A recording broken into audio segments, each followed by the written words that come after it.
பராசர ஜோதிட மணிமன்ற குழுவில் பயணிக்கும் அனைத்து ஜோடு சொந்தங்களுக்கும் வணக்கம். பிரமத்தி வேலூர்ந்து சந்திரன் பேசுகிறேன். இன்றைய புதன் பகவானின் நாளில் ஜோதிட ரீதியான ஒரு தலைப்பு நம் பராசர மணிமன்றத்தில். ஏன்னா புதனை ஒரு பச்சைவந்தி கிரகம், புதன் ஒரு மோசமான ஒரு கிரகம், புதன் ஏமாற்ற கிரகம், தன் செயலுக்கு தகுந்த மாதிரி மாறிக்கும் அப்படின்னு ஒரு புதனோட ஒரு தன்மையை பற்றி காலையில் பேசுறதுனால, அப்போ இந்த புதனை பற்றி இன்னைக்கு பேசிடலாம். இன்னைக்கு சூரியனோட ஒரு நட்சத்திரம் உத்திர நட்சத்திரம், சந்திரன் வேற சூரியனோட நட்சத்திரத்துல பயணிக்கிறாரு, 4 கிரகம் வேற சேர்க்க. அப்ப இந்த அற்புதமான ஒரு நன்னாளில் புதனோட ஒரு காரகத்துவத்தை நம்ம எடுத்து பேசும்போது அதோட உண்மை நிலைப்பாடு என்ன, எப்படி இருக்கும் என்பதை அனைவரும் உணர்ந்து கொள்ளும் நிகழ்வாக முதல் பதிவாக ரூபாவதி மேடம்மா, நம் சரவடி சரவண ஐயா, அடுத்து மடத்துக்குளம் ஐயா, இப்படி இதுக்கு அதிக பேர் பதிவு போடல, ஒரு 3 பேர் தான் போட்டிருக்காங்க. இதனால இந்த புதனோட ஒரு தன்மைகளை, அதோட உண்மைகளை நம் என்ன என்று தெரிந்து கொள்வதற்கு இன்றைய நாள் நமக்கு ஒரு நல்ல ஒரு நிகழ்வை கொடுக்கும் என்பதற்காக இந்த பதிவுன்னு வச்சுக்கங்களேன். நான் உணர்ந்த ஒரு நிலைப்பாடு புதனை பற்றி. புதன் லக்கினத்திலே பிறந்திருக்கிறேன், அதாவது கன்னியா லக்கினத்திலே பிறந்து புதன் 5 திரிகோணத்திலும் சந்திரனோட சாரத்திலும் 5ஆம் இடத்திலிருந்து சந்திரன் ரேவதியோட சாரத்திலிருந்து எனக்கு அந்த ஒரு புதன் ஒரு யோகியாக இருக்கக்கூடிய நிகழ்வுனால இந்த புதனோட ஒரு நிலைப்பாடை பற்றி இன்றைக்கு பேசுவது இந்த பராசர மணிமன்றத்தில் ஒரு சிறப்பு நிகழ்ச்சியை கொடுக்கும் என்பதற்காக இந்த கருத்தையும் பதிவிடுகிறேன். புதன் பகவான் நல்லவரா கெட்டவரா, யாருக்கு நல்லவர் யாருக்கு கெட்டவர், இதுதான் தலைப்பு. அப்ப புதனோட ஒரு தன்மையை நம்ம எப்படி எடுத்துக்கொள்ளலாம் ஜாதகத்துல? புதன் வித்தக்காரன், புத்திக்காரகன், நிறைய அதோட தன்மையெல்லாம் சொல்லுவான். அதை தனித்த ஒரு நிலையிலிருந்து அனைத்தையும் கற்றுக்கொண்டவர், சகலகலா வல்லவர், அனைத்தையுமே சொல்லிட்டீங்க, இதற்கு மேல சொல்வதற்கு ஒன்றும் இல்லை. அடுத்ததாக நான் சொல்லக்கூடிய விஷயம், இந்த 12 ராசிக்கும் 12 லக்கினத்துக்கும் புதன் பகவான் நல்லவரா கெட்டவரா எப்படி நம்ம எடுத்துக்கொள்ளலாம்? இப்ப முதல் ராசி, முதல் லக்கினம் மேச லக்கினம். மேச லக்கினத்துக்கு புதன் பகவான் ஒரு 3க்கும் 6 அதாவது வேதகன், செவ்வாய்க்கு வேதகன், ஒரு பகையான கிரகமே வச்சுக்கலாம். செவ்வாய்க்கு ஒரு பகையான கிரகம், 2 பேருமே ஒரு சமநிலை கிரகம் தான். இவருக்கு அவரை விட முடியாது, அவருக்கு இவரை விட முடியாது. அவர் சண்டையில கில்லாடி செவ்வாய். புதன் வித்தையில கில்லாடி, வித்தையை காட்டக்கூடியவர் புதன், அவர் சண்டையை காட்டக்கூடியவர் செவ்வாய். அதனாலதான் இவங்க 2 பேர்த்துக்கும் ஒரு ஒற்றுமை இருக்குன்னு வச்சுக்கலேன். அப்ப 2 பேரும் இந்த வேதகத்தன்மையை முழுமையாக செய்வார். அதனால 2 பேருக்கும் அந்த ஒரு பகை உணர்வு உண்டு. அப்படிங்க எதுனா தன்னோட செயல்பாடை காட்டுவதில் பகை உணர்வுகள் உண்டு இந்த கிரகத்துக்கு. அப்ப மேச லக்கினத்துக்கும் மேச ராசிக்கும் புதன் பகவான் 6க்கும் 3 கூடியவனா வந்தாலும் 3ஆம் இடம் தைரிய வீரியத்தை சொல்லக்கூடிய இடம், 6ஆம் இடம் கடன் நோயை சொல்லக்கூடிய இடம்.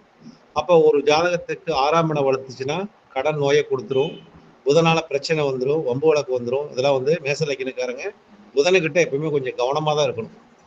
புதன் ராசியிலோ லக்கின மேச ராசியிலோ லக்கினத்திலே பிறந்தாலும் இந்த புதன்கிட்ட அவங்க அவங்களோட, ஏன்னா செவ்வாய்க்கு வேகம் அதிகம், விவேகம் குறைவு. அப்ப புதனுக்கு வேகமும் அதிகம், விவேகமும் அதிகம், அதோட சாதுரியத்தனமும் அதிகம் அப்படின்னு எடுத்துக்கலாம். தனக்கு தகுந்த மாதிரி தன்னோட வேலையை செஞ்சிருவார் அப்படிங்கிற ஒரு தன்மை இருக்குது. அப்ப மேச லக்கினத்துக்கு புதன் எப்பயுமே ஒரு பகையான கிரகம் தான். அவரோட தசா காலங்கள் வரும்போது கடனையோ நோயோ கொடுத்துருவாரு, சகோதர வழியில பிரச்சனையை ஏற்படுத்திடுவாரு, அவங்களுக்கு இந்த டாக்குமெண்ட்ஸ் வகையெல்லாம் கூட ஒரு பிரச்சனையை கொடுத்துருவாரு, ஒரு தொடர்பு நிலையில ஒரு பிரச்சனையை ஏற்படுத்துவாரு. இந்த மாதிரி ஒரு நிகழ்வுலாம் மேச லக்கினத்துக்கு புதன் ஒரு கெட்டவர்னே வச்சுக்கலாம், அவர் நல்லவராக நம்ம எடுத்துக்க முடியாது என்ற ஒரு கருத்தை முன்வைக்கிறேன். அடுத்தது ரிஷப லக்கினத்துக்கு தனம், தனாதிபதியும் அவர் தான், பூர்வ புண்ணியாதிபதி அவர் தான். தனம் என்றாலும் குடும்பஸ்தானத்துக்கு அதிபதியாக வரக்கூடியவர், குடும்பத்துக்கு அடுத்தது புத்திரத்துக்கு அதிபதியாக வரக்கூடிய. அப்ப ரிஷப லக்கினத்துக்கு ஒரு யோகாதிபதினே சொல்லலாம். எப்படி யோகாதிபதியா இருக்க முடியும் அப்படின்னு பார்த்தா, ஏன்னா 2ஆம் இடத்துல ஆட்சியும் 5ஆம் இடத்துல உச்சம் பெறும்போது அவங்களோட பூர்வ புண்ணியம், குலதெய்வம் ஒரு உச்சம் பெற்று இருக்கக்கூடிய ஒரு தன்மையில் இருக்கும். தெய்வத்தினால் அருள்வாக்கு சொல்லக்கூடிய ஒரு தன்மை, தெய்வமே வாக்கு சொல்லக்கூடிய ஒரு தன்மையாக இவங்களுக்கு வாக்கு பலிதம், ரிஷப லக்கணத்துல பிறந்தவங்களுக்கு இயற்கையாவே நல்லா பேசக்கூடிய தன்மை, இவர்கள் பேச பேச கேட்டுக்கிட்டு இருக்கலாம் அப்படின்னு ஒரு இருக்கக்கூடிய தன்மையா இருக்கும். ஏன்னா புதன் பேசினாவே ஒரு நகைச்சுவையும் இருக்கும், ஒரு நையாண்டி இருக்கும், ஒரு நக்கலும் இருக்கும். ஏன்னா அந்த 2ஆம் இடத்து அதிபதியா வர்றாரு, 5ஆம் இடத்து அதிபதியா வர்றாரு. அது காலதேவனுக்கு 6ஆம் இடமும் இருக்குது. ஒரு பேச்சினால பிரச்சனையும் வரும் அப்படிங்கிறது. இருந்தாலும் சுக்கிரனுக்கு புதன் நட்புங்க. அப்ப நல்லவருங்க. ரிஷப லக்கணத்துக்கு புதன் நல்லவருங்க. யோகத்தை கொடுக்கக்கூடியவர் அவர் தான். புதன் தான் யோகத்தை கொடுப்பாரு. அவரோட தசா காலங்கள் இவங்களுக்குலாம் வந்துச்சுன்னா மிக சிறப்பான ஒரு பலனை கொடுக்கும் புதனோட தசா. அடுத்தது மிதுன லக்கணத்துக்கு புதன் நல்லவரா கெட்டவரா? அவரோட ராசிக்கு அவரோட லக்கணத்துக்கு அவர் வந்து எப்படி கெட்டவரா ஆக முடியும்? நல்லவர் தானே, ரொம்ப ரொம்ப நல்லவர் அப்படின்னு. அதாவது இருக்கிற இடத்துக்கு தன்னோட காரியத்தை சாதித்துக் கொள்வார்கள். மிதுன லக்கணத்தில் பிறந்தவர்கள் இருக்கிற இடத்துக்கு தன்னோட காரியத்தை சாதித்துக் கொள்ளக்கூடிய வல்லமை பெற்றவர். அதே மாதிரி தன் காரியம்னா அடுத்தவங்கள்ட்ட போய் கால் விழுந்தாச்சு அந்த காரியத்தை சாதித்து கொள்ளக்கூடிய ஒரு தன்மையும் இருந்து தன்னோட காரியத்தை நிலைநாட்டக்கூடியவர்களாக புதன் பகவான் இருப்பார். அதே மாதிரி 4ஆம் இடம் ஆட்சி உச்ச வேற புதனுக்கு. அப்ப புதன் தசை புதனோட நிகழ்பாடெல்லாம் மிதுன லக்கணத்துக்கு ஒரு யோகமே செய்யும். ஏன்னா ஒரு குரு தானே பகை. புதனுக்கு யாரு பகைன்னா குரு தான் பகை. அது நம்ம சரவடி சரவணகி அழகா சொல்லிட்டாரு. அப்ப குருமார்கள் வந்து பகை. அப்ப குருமார்களை வந்து பகைத்து கொள்ளக்கூடாது. மிதுன லக்கணத்தில் பிறந்தவங்க, கன்னி ராசியில் பிறந்தவங்க, கன்னியா லக்கணத்தில் பிறந்தவங்க குருமார்களை பகைத்து கொள்ளாம இருப்பது அவங்களுக்கு நல்லது. ஏன்னா புதன் வந்து யாரையும் பகைத்து கொள்ள மாட்டார். அவர் வந்து தன்னோட காரியத்துக்காக தன் எதிரியா இருந்தாலும் அவங்ககிட்ட வந்து தன்னோட கோபத்தை காட்டாம அங்கிருந்து கழுவுற மீன் நழுவுற மீனாக அங்கிருந்து அவங்க கடந்து வந்துடுவாங்க. இல்லாட்டி அவங்க அந்த இடத்துக்கு போக மாட்டாங்க. மிதுன லக்கணத்தில் பிறந்தவங்க சரி, கன்னியா லக்கணத்தில் பிறந்தவங்களாம் சரி அந்த இடத்துக்கு போக மாட்டாங்க. குருமார்களை பகைத்து கொள்ள மாட்டார்கள் அப்படிங்கிற. ஆனா இவங்க கிட்ட வந்து என்னன்னா ஒரு விஷயத்த பலமுறை கேட்டுக்கிட்டு பிறர்கிட்ட சொல்லக்கூடிய வாய்ப்பு அதிகமா இருக்கும் மிதுன லக்கணத்துக்காரங்களுக்கு. அப்ப இவங்க எதனாலதான் தகவல் தொடர்புன்னு சொல்றாங்க. அவ இவங்ககிட்ட எந்த ரகசியம் சொன்னாலும் ஏதோ ஒரு பக்கம் பரவிடும். அதே மாதிரி இவங்க கத்துக்கிட்ட வித்தையும் இவங்களுக்கு பிடிச்சவங்க மட்டும் நான் கத்துக் கொடுப்பாங்க. இவங்களுக்கு யார் பிடிச்சிருக்கோ அவங்களுக்குலாம் சொல்லி கொடுத்துருவாங்க. இயற்கையாவே அவங்களுக்கு அந்த சுபாவம் உண்டு அப்படின்னு. அவன் மிதுன லக்கணத்துக்கு புதன் வந்து நல்லவர் தான், கெட்டவர் கிடையாது. அடுத்து கடக லக்கணத்துக்கு. இப்ப கடக லக்கணம் சந்திரன் அதிபதி, தாயார் கிரகத்தை குறிக்கக்கூடிய சந்திரனும் புதனும். சந்திரன் வந்து தாயார், புதன் வந்து மகன் அப்படின்னு. தாய் மகன் உறவு வந்து பிறக்கும் போதே தனிச்சு விட்டாங்க புதனை. அதனால சந்திரனுக்கும் புதனுக்கும் இயற்கையிலேயே பகைன்னு சொல்றாங்க. ஆனா அந்த பகை உணர்வு வந்து சந்திரனோட வீட்டுலதான் புதனுக்கு பகை. ஆனா புதனோட வீட்டுல வந்து சந்திரனுக்கு பகை கிடையாது. நட்பு தான் கொடுத்துருக்குறாங்க, பகை கிடையாது. சந்திரன் வீட்டுலதான் புதனுக்கு பகை. அப்படிங்கும் போது அப்ப கடகத்தில் சந்திரன் புதன் வந்து பகையா தான் இருக்காரு. அப்ப கடகத்தில் வந்து ஒரு தசா காலங்கள் நடக்கும்போது புதன் வந்து 3க்கும் 12 கூடையவர். அப்ப புதனோட தசா வந்தாலும் பாக்கியத்துல போய் புதன் வேற டீசம் ஆகிறார். 3ஆம் இடம் தைரியம் வீரியத்தில் உச்சம் பெற்றிருந்தாலும் ஆனா கடகத்துல பிறக்கிறவங்களுக்கு வந்து சாதுரியத்தனம் அதிகம். புதனோட அந்த தைரியஸ்தானம் வீரியஸ்தானம் உச்சம் பெற்றிருக்கனால அவங்க தைரிய வீரியம்லாம் அதிகமா இருக்கும் அப்படிங்கிற தன்மையெல்லாம். அப்ப புதன் கடகலைக்கிறது புதனுக்கு நல்லவராகவும் இருப்பாரு, கெட்டவராக இருப்பார். 2 தன்மை உண்டு அவருக்கு. கடகலைக்கிறதுக்கு மட்டும் சமநிலை உண்டு, பகை உண்டு. அப்படின்னு பகை அதிகம் கிடையாது. ஏன்னா ஒரு தாய்க்கு மகன் எப்படி பகையாக முடியும்? அப்ப அந்த மகன் வந்து தனிச்சு தன்னோட திறமையை காட்டுவார் அப்படின்னு நம்ம எடுத்துட்டு போயிடலாம்னு வச்சுங்களேன். அது மாதிரி கடகலைக்கிறதுக்கு புதன் வந்து அது ஒரு நமக்கு ஒரு நட்பு தான், நல்லதுதான் செய்யும், பகையை செய்யாது அப்படிங்கிற ஒரு தன்மை எடுத்துக்கலாம். இருந்தாலும் அந்த தசா காலங்கள் விரயத்தையும் கொடுக்கும் அப்படிங்கிற ஒரு நிலைப்பாடு இருக்குதுன்னு வச்சுங்களேன் கடகத்துக்கு. அடுத்தது சிம்ம லக்கணத்துக்கு பாத்தீங்கன்னு வச்சுங்க, புதன் தனாதிபதியும் அவர் தான், லாபாதிபதி அவர் தான். இருக்கிறதுலே யோகத்தை செய்யக்கூடியவர் சிம்ம லக்கணத்துக்கு. யோகத்தை செய்யக்கூடிய கிரகம் வந்து குருவோட செவ்வாயோட புதன் செய்வார். ஏன்னா புதனோட ஆதிபத்தியம் அந்த மாதிரி. தனாதிபதியும் அவர் தான், லாபாதிபதி அவர் தான். ஏன்னா எந்த ஒரு ஜாதகத்திலுமே 2ஆம் அதிபதி லாபாதிபதி ஒன்னா வந்துட்டாங்க, அவங்களுக்கு வந்து செல்வ செழிப்பு நல்லா இருக்குன்னு சொல்லுவாங்க. செல்வ செழிப்பு நல்லா இருக்குன்னு சொல்லுவாங்க.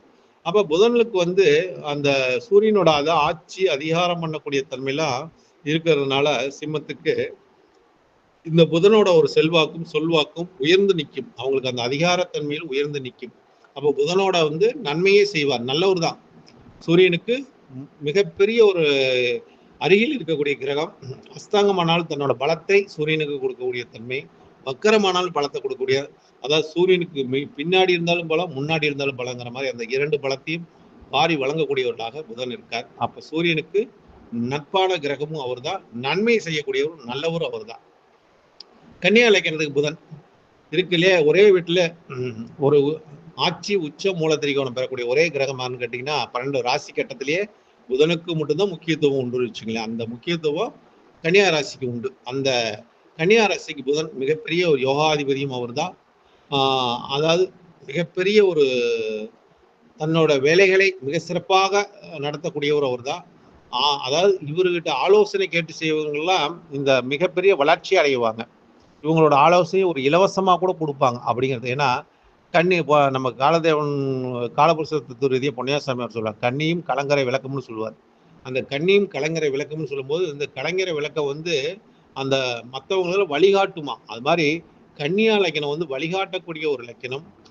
இந்த இதுல வந்து புதன் பகவான் வந்து அவருக்கு 100% நன்மை செய்யக்கூடிய ஒரு கிரகமாக கன்னியா ராசிக்கும் கன்னியா லக்கணத்துக்கும் புதன் நன்மை அளிப்பார். அடுத்ததாக வரக்கூடிய ராசி துலா ராசிக்கு புதன் பகவான் நல்லவரா கெட்டவரா? பாக்கியாதிபதி அவர் தாங்க, சயன சுகாதிபதி அவர் தாங்க. அவர் எப்படிங்க கெட்டவனா? அப்படி சுக்கிரனுக்கு நட்பான கிரகமே. அப்ப துலா ராசிக்கும் துலா லக்கணத்துக்கும் புதன் மிகப்பெரிய ஒரு யோகாதிபதினே சொல்லலாம். பாக்கியாதிபதியும் அவர் தான், சயான சுகாதிபதியும் அவர் தான். புதன் நன்மையை செய்வார். 6ஆம் இடத்துல தான் நீசமாகிறார். அப்ப 6ஆம் இடத்துல தான் அவர் வந்து தன்னோட பலம். ஏன்னா 6ஆம் இடத்துல குரு எதிரி சுக்கிரனுக்கு, அந்த எதிரியோட வீட்டுல தான் போய் நீசமா வர்றாரு. அதனால வந்து புதன் வந்து துலா லக்கணத்துக்கும் நன்மையை செய்யக்கூடியவர், நட்பான கிரகமும் அவர் தான், நல்லவர் அவர் தான், கெட்டவர் கிடையாது துலா லக்கணம். ஆனா விருச்சிக லக்கணத்துக்கு பாத்தீங்கன்னா புதன் வந்து மிகப்பெரிய ஒரு கெட்டவருங்க. அவர் நல்லதே செய்ய மாட்டாருங்க. விருச்சிக லக்கணத்துக்கு புதன் திசையே வரக்கூடாது. அதே மாதிரி விருச்சிக லக்கணத்துல பிறக்கிறவங்களுக்கு வந்து கேட்டையில பிறந்தாலும் தொல்லை, ரேவதியில பிறந்தாலும் தொல்லை, ஆயிலத்தில் பிறந்தாலும் தொல்லை. அவங்களுக்கு பெரிய ஒரு சிக்கலை கொடுக்கும் அப்படிங்கிற ஒரு தன்மை உண்டு. ஏன்னா புதன் வந்து செவ்வாய்க்கு வந்து வகையான கிரகம், வேதகன். அப்ப அஷ்டமாதிபதியா வரக்கூடியவர் அவரு தான். அப்ப இவர் வந்து நல்லது செய்வாரான்னு பார்த்தா கெட்டதை முடிதே செய்வார். அப்ப புதன் வந்து கெட்டவர்னே சொல்லலாம், நல்லவர்னு சொல்ல முடியாது. செவ்வாய்க்கு வந்து கெட்டவர் தான். ஆனா தனுசு லக்கணத்துக்கு பாருங்க, குருவோட லக்கணம். குருவுக்கு வந்து பாதகாதிபதி. பாதகாதிபதி எப்படி நல்லவராக ஆக முடியும்? பாதகத்தை செய்வார். அதாவது தனுசுல ஆட்சி பெற்றிருந்தாலோ, கடகத்து இந்த கண்ணில் உச்சம் பெற்றிருந்தாலோ, அவர் வந்து தனுசு லக்கணத்துக்கு மிகப்பெரிய ஒரு பாதகத்தை ஏற்படுத்தியே தீர்வார் என்பது நிதர்சனமான உண்மை. எங்க அவர் பாதகத்தை செய்ய மாட்டார்னா, அதாவது அவரோட சொந்த வீட்டுல போய் மீனத்துல போய் நீசமாயிட்டார்னா பாதகம் இல்லை, சாதகம். அப்ப தனுசு லக்கணத்துக்கு ஒரு நன்மை செய்வார். அதாவது கெட்டவன் கெட்டிட்டானா கிட்டிடும் ராஜயோகம் அப்படிங்கிறது ஜோதிட சாஸ்திரம். அது மாதிரி கெட்டவன் அவர் வந்து கெட்டு போயிடணும், கெட்டுட்டானா வலு நல்ல பலன் கொடுக்கும். அப்ப தனுசு லக்கணத்து குருவுக்கு வந்து புதன் வந்து பகையான கிரகம், கெட்டவர் என்றே சொல்லலாம். அப்ப நல்லதை செய்ய மாட்டார், கெட்டதான் கெட்ட பலன் தான் அதையும் கொடுப்பார். மகர லக்கணத்துக்கு புதன் பகவான் அதாவது 6க்கும் பாக்கியத்துக்கும் அதிபதி, 6ஆம் அதிபதி அவரு தான், பாக்கியத்துக்கு அதிபதினா சனிக்கு நட்பான கிரகங்க. புதன் வந்து சனிக்கு நட்பான ஒரு கிரகம். அதே மாதிரி நிலத்தத்துவத்துக்கு அதிபதியும் ஆட்சி உச்சம் பெறக்கூடிய கிரகமும் புதன் தான். அப்ப சனிக்கு ஒரு யோகத்தை கொடுக்கக்கூடியவரும் புதன் தான். சனி புதனும் சேர்ந்தா தொழில் நல்ல ஒரு கெட்டிக்காரங்களா இருப்பாங்க, புத்திசாலிகளா இருப்பாங்க. தொழிலை நேர்த்தமா செய்யக்கூடிய ஒரு தன்மை உண்டு. மெதுவா செஞ்சாலும் அந்த தொழிலை ஒரு நாசுக்கா செஞ்சு அந்த தொழில ஒரு நல்ல பேர் எடுத்து ஒரு ஒரு சமநிலையிலேயே வச்சிருப்பாங்க அந்த தொழில் அப்படிங்கிற ஒரு தன்மை உண்டு சனிக்கும் புதனுக்கும். சனிக்கும் புதனுக்கும் நட்பு தான். அதனால நல்லவர் தான் புதன் வந்து. சனிக்கு வந்து மகர லக்கணத்துக்கு நல்லவர் தான் புதன், கெட்டவர் கிடையாது. அதே கும்ப லக்கணத்துக்கு சனிதான் அதிபதி. அவருக்கு பாருங்க புதன் வந்து 5க்கும் 8க்கும் அதிபதியா வர்றாரு. ஒரு அஷ்டமாதிபதியா இருந்தாலும் ஆனா கெடுதலை செய்ய மாட்டாருங்க. அதாவது கும்ப லக்கணத்துக்கு கெடுதலை செய்ய மாட்டார் புதன், நன்மை தான் செய்வார் என்ற ஒரு நிலைப்பாடு எடுத்து. எப்படின்னு கேட்டீங்கன்னா 5ஆம் பூர்வ புண்ணியாதிபதியே வந்தாலும் அது காலதேவனுக்கு 8ஆதிபதியா வந்தாலும் 6ஆம் அதிபதி காலதேவனுக்கு, இவருக்கு இல்லை. அப்ப வந்து ஒரு யோகத்தையும் கொடுக்கும் ஒரு கும்பலக்கணத்துக்கு.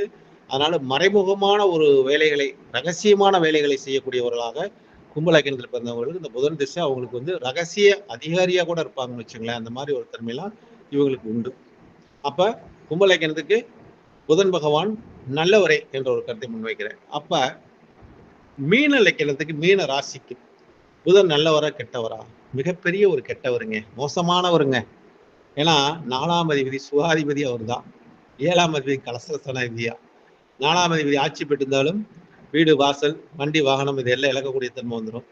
7ஆம் அதிபதி ஆட்சி பெற்றிருந்தாலும் கணவரோட சேர்ந்து வாழ முடியாத ஒரு பாக்கியத்தை கொடுத்துரும், ஒரு பிரச்சனையை கொடுத்துரும், வம்பு வழக்கு கொடுத்துரும். 7ஆம் இடம்ங்கிறது காலதேவனுக்கு 6ஆம் இடமா, அப்போ அது ஆட்சி பெற்றிருந்தா மீனலக்கினக்காரங்களுக்கு கணவனாலே பிரச்சனை வந்துடும். அப்போ அந்த புதன் வந்து கெட்டு போறது நல்லது, மறைவது நல்லது. இதெல்லாம் மறைஞ்சிருந்தாலும் உங்களுக்கு யோகம் என்று எடுத்துக்கலாம். அப்ப இந்த 12 ராசி வழியாக ஒரு ஜாதகத்தை நம்ம எடுக்கும்போது புதன் நல்லவரா கெட்டவரா, அவரோட தன்மை எப்படி இருக்குன்னு சொல்லும்போது ஒரு 6 ராசிக்கு நல்லவராகவும் ஒரு 6 ராசிக்கு கெட்டவராகவும் வந்தே தீர்வார். ஏன்னா செவ்வாய்க்கு கெட்டவர், குருவுக்கு கெட்டவர். இப்படிதான் இந்த புதனை வந்து குருவுக்கும் செவ்வாய்க்கும் மட்டும்தான் நம்ம வந்து கெட்டவர்னு சொல்ல முடியும். அப்ப சனிக்கு நட்பான கிரகம், சுக்கிரனுக்கு நட்பான கிரகம், சந்திரனுக்கு ஒரு பகையான கிரகம் கிடையாது, சந்திரனுக்கு பகை கிடையாது. ஆனா புதனுக்கு சந்திரன் பகை, அவ்வளவுதான். இது சூரியனுக்கும் புதனுக்கும் நட்பு தான், சுக்கிரனுக்கு புதனுக்கு நட்பு தான். அப்ப யாருக்கு பகைன்னு பார்த்தா 2 கிரகத்துக்கு தாங்க பகை. அதாவது 2 கிரகத்துக்கு போக 4 வீட்டுக்கு பகை. மேசத்துக்கும் விருச்சகத்துக்கும், தனுசுக்கும் மீனத்துக்கும். இப்ப இந்த 2 கிரகத்துக்கு மட்டும் தான் புதன் பகைன்னு எடுத்துக்கலாம். மீதிலாம் 8 கிரகத்துக்கு புதன் வந்து நன்மையவே செய்வார். அப்ப புதன் வந்து எப்படின்னு பார்த்தாலும் நல்லவர் என்ற லிஸ்ட்லயே வைக்கலாம், கெட்டவர் என்ற லிஸ்ட்ல அவளை வைக்க முடியாது. இருக்கிற கோள்களிலேயே புதன் வந்து ஒரு நட்பா ஒரு ஒரு என்னன்னா அந்த அந்த புதனை மட்டும் ஒரு நல்லவர்களையும் எடுக்க முடியாது, ரொம்ப மோசமானவரும் எடுக்க முடியாது. இந்த கிரகம் வந்து ஒரு சுப கிரக லிஸ்ட்லயே வந்து புதனுக்கு மட்டும் ஒரு தனித்துவமா கொடுத்துருக்காங்க. மற்ற கிரகத்துக்கு கொடுக்குறதோட இந்த புதனுக்கு மட்டும் கொடுத்துருக்காங்கன்னு வச்சுக்கோங்களேன். அப்ப புதன் இருக்கிற கிரகத்திலேயே புதன் வந்து ஒரு தனித்துவமானது. கும்பிடும் போது நம்ம என்னதான் கும்பிட்டாலும் ஆள்காட்டி விரல் வந்து நம்ம கிட்ட நிற்கும், ஆனா புதன் மட்டும் தான் முன்னாடி போய் நிற்பார். அப்படிங்கும்போது மற்றவங்களை வந்து பணிஞ்சு வரவேற்கல புதனுக்கு முதல் இடம் கொடுக்குதுன்னு வச்சுங்களேன். அப்போ தலை வணங்குவதும் கையெடுத்து கும்பிடுவதிலும் புதன் முன்னுரிமையை பெறுகிறார் என்ற ஒரு கருத்தையும், அதே மாதிரி புதன் கிரகத்தில் மோசமான கிரகம் என்று சொல்வதை தவறு என்ன பொறுத்தளவுக்கு, புதன் இருக்கிறதுலேயே ஒரு நல்ல கிரகம், நன்மையை அதிகம் செய்யக்கூடிய கிரகம். புதன் யாருக்கு கெடுதல் செய்வார்னு கேட்டீங்கன்னா செவ்வாய்க்கும் குருவுக்கும் மட்டுமே செய்வார். ஏன்னா அந்த கிரகம் 2க்குமே புதன் வந்து தன்னோட நிலைப்பாட்டு அவங்களுக்கும் இவங்களுக்கும் ஒத்து வராது. குருவுக்கும் புதனுக்கும் ஒத்து வராது. அதனால குருவுக்கும் புதனுக்கும் கூட ஒரு சமம், செவ்வாய்க்கும் புதனுக்கும் ஒரு சமம் தான் என்ன பொறுத்தளவுக்கு. ஆனா 2 பேரும் ரொம்ப பகையான கிரகல. சனி சூரியன் மாதிரி இல்லை, சனி செவ்வாய் மாதிரி இல்லை. இந்த மாதிரி ஒரு பகை உணர்வு அவங்க கிடையாது. புதன் வந்து இருக்கையிலேயே ஒரு நல்ல கிரகம் என்ற ஒரு கருத்தை முன்வைத்து எனக்கு தெரிஞ்ச ஒரு அனுபவ ரீதியான ஒரு கருத்தையும் இந்த பராசர மணிமன்றத்தில் பதிவிட்டிருக்கிறேன். இந்த அற்புதமான புதன் பகவானின் நாளில் புதன் பற்றி பேசுவதில் ரொம்ப பெருமையாக கருதுகிறேன். நன்றி, வணக்கம், வாழ்க வளமுடன். பிரமத்தி வேலுச்சந்திரன்.